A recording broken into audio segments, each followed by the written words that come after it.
puteți suna la numerele de telefon afișate pe ecran.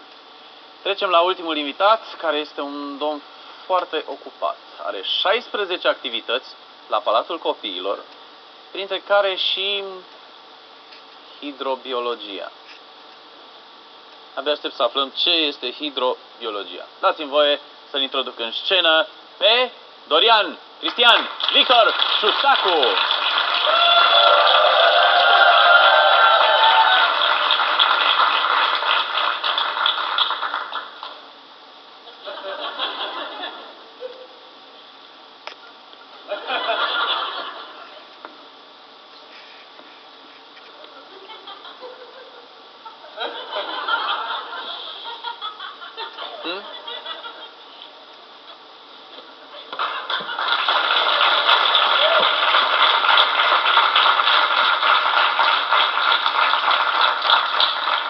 Bine ai venit, dragul meu.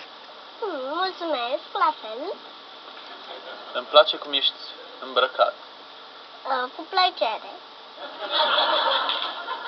Te-ai îmbrăcat cu plăcere? Da. Da. Mai târziu, Mi-a când vei fi plăcut. mare, va fi invers. Da, mi-a plăcut costumul și am îmbrăcat în el. Da, văd, ai și pantofiori negri și ciorăpei albi. Da. Bun. Spune-mi, dragul meu, cum aș putea să spun că ai foarte multe nume? Păi... E Cristian. Da. Care mai e? Dorian. Dorian. Da, Doru. Da. Ciutacu și Cristian. Bun, deci tu ai vreo 5, dar 2 Da. am la fel. Da, mami îmi zice Doru. Doru. Da. Ce semnifică în numele astea? De unde vine? Uite, Cristian, de unde vine? Cristian de la Cristof. Bun. De unde vine Dorian? Dorian. De la Dorică și pe tata meu îl cheamă Dori. Dori. Da. Și el de unde vine? Păi o să vedem. O să vedem. O să vedem, sigur. Da.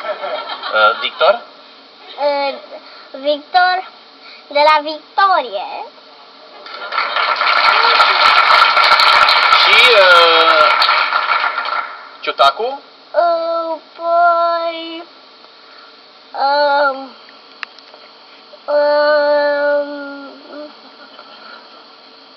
Deci ai zis Victor de la Victorie, da? Da. De la Victoria cui? De la Victoria, păi de la Victorie. A cui Victorie? Păi... Victoria lui Gheorghe? Nu, Victoria tuturor. Așa! Și până la urmă Ciutacu de unde vine?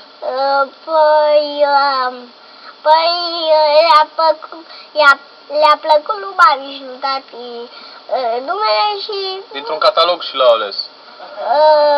Nu, dar le-a plăcut numele și... Le-au plăcut numele și... Păi... Ei. Când îți place, îți place. Da, dragul meu, sigur. Tu cum ai ajuns aici? Eu? Păi, am fost întâi la asistent și după aia am trecut aici. Da. Sigur ai fost la preselecție? Da, am fost la preselecție. La domnii ăia?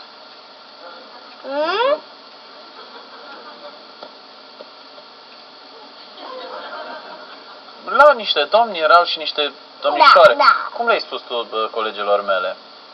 Că sunt ce? Că sunt frumoase. Și le-ai mai spus cumva? Păi... Că sunt? Păi Ser? Că sunt cum? Ser frumoase sau cum? Nu. Nu, ele mi s-au plâns că le-ai făcut servitoare. E adevărat? Păi când? S-au uitat lucrurile astea, nu mai știu când. Cum adică s-au uitat, măi? Cum s-au uitat așa ceva? Deci vrei să trecem peste asta. Da. Dar a fost adevărat ce am auzit? Păi,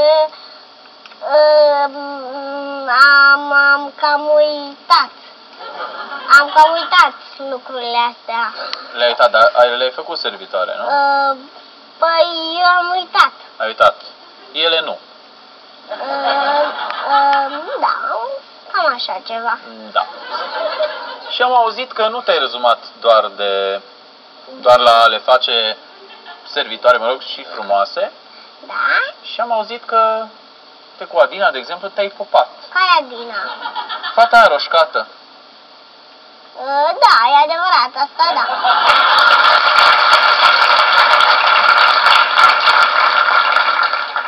E dragul meu. Păi, ce?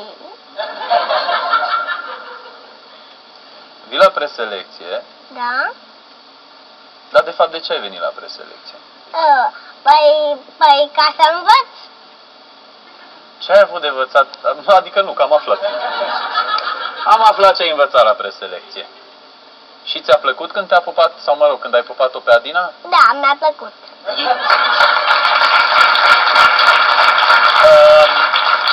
Ei i-a plăcut?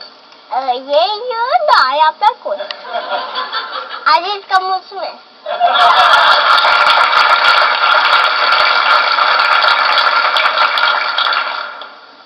Nu, e bine, dacă ți-a mulțumit, e clar că Da. a fost în regulă. Da.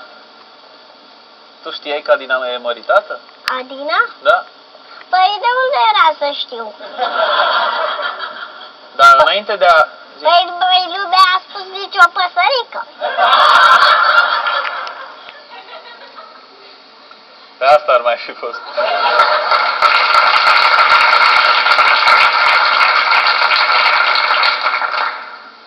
Cum crezi că se simte soțul ei acum?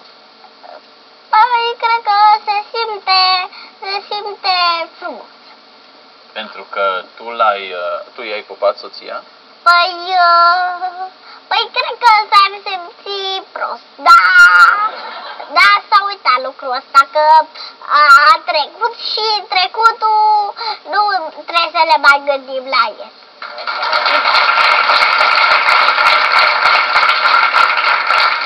Da. Interesant. Dar ți-ți plac fetele așa? Da, îmi plac, am încă multe prietene. Și soții pe deasupra. Și soții tot așa? Da. Da. Ai mai multe soții? Da. Ale cu...